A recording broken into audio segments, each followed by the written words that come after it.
قرآن مجید کا سورہ نمبر 95 سورہ 3۔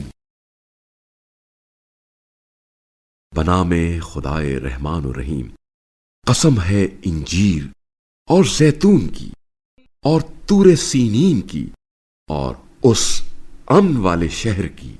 بتحقیق ہم نے انسان کو بہترین اعتدال میں پیدا کیا، پھر ہم نے اسے پست ترین حالت کی طرف پلٹا دیا، سوائے ان لوگوں کے جو ایمان لائے اور نیک عمل کرتے رہے، پس ان کے لیے بے انتہا اجر ہے۔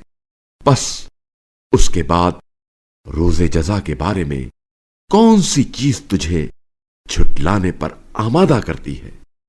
کیا اللہ حاکموں میں سب سے بڑا حاکم نہیں ہے؟